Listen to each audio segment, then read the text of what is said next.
Today we're organising a conference for International Women's Day, and this is the first year that we've actually organised a conference in conjunction with the National Women's Council of Ireland.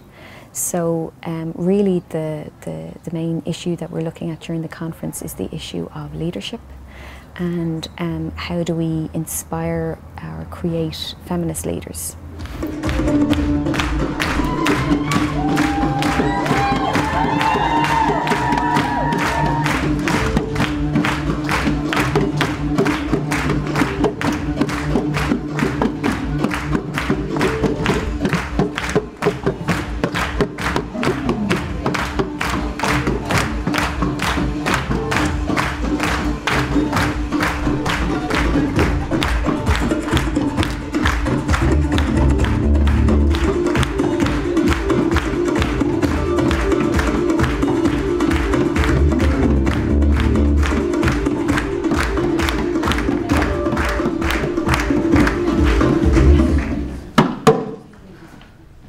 Make up 70% of the world's 1.3 billion absolute poor.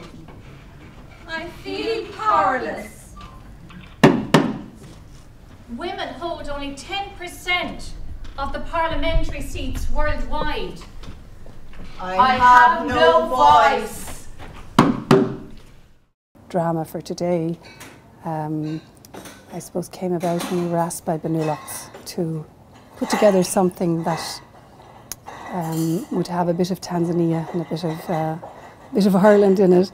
And another colleague of mine, Eleanor Dalton, who also went on the trip, the second trip to Tanzania. So we were both involved in the drama piece, which has been really great to put it together. It gave us lots of fun times and remembering Tanzania and all the good times we had. Today we're promoting our mobile childcare service, which we can attend various events to provide childcare to. So we go there and we set up a creche, an on-site creche at whatever's on. The reason behind it was because a lot of women weren't attending training courses, so there's funding provided through Pobal to support it, so we can provide very low-cost childcare to training services. Especially women don't have. If women are in the home looking after children and they want to attend, say, a short-term training course, there is no real solutions for short-term childcare for them. But there's not usually spare places in creches, as they're usually full for, like, say, for a few weeks or anything like that. So we can provide a solution for that. And the Irish Human Rights Commission is a statutory body that works to promote and protect human rights in Ireland. And the reason we're here today is because part of our remit is also protecting women's rights.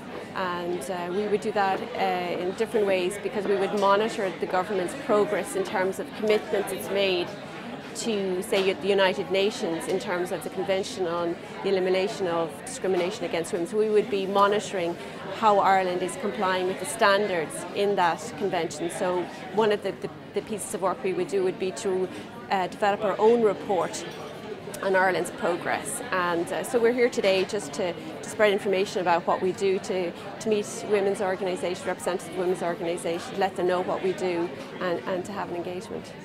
I think events like this are important because today is an event that coincides with International Women's Day, and for the majority of Irish women in Ireland, they're denied access to abortion in Ireland.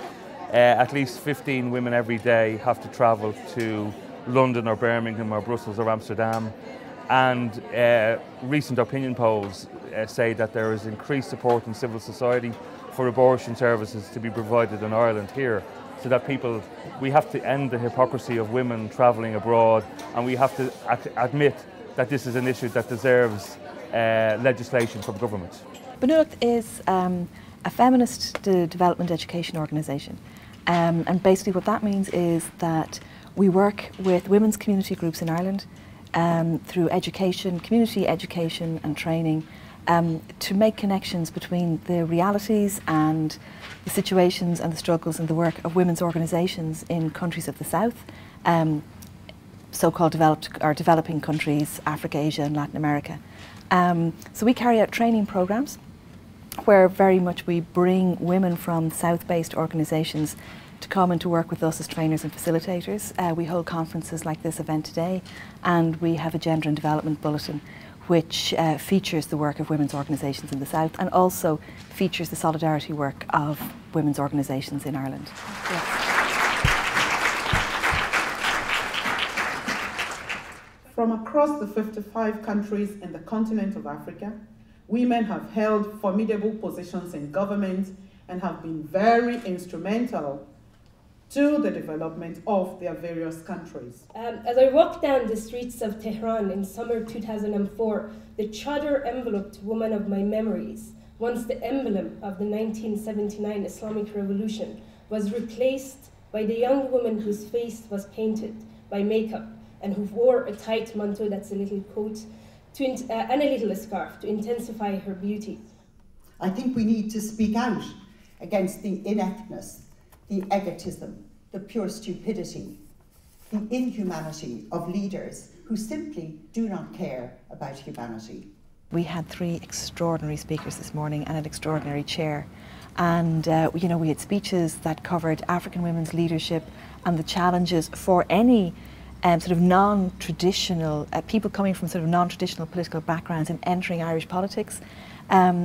We had discussions on Iranian feminism and the challenges to Muslim women of living out feminist leadership. And we had discussions about privatisation, about globalisation, about the economy, you know, all from a local focus and a global focus. And we had a room of women, I mean, the room was humming.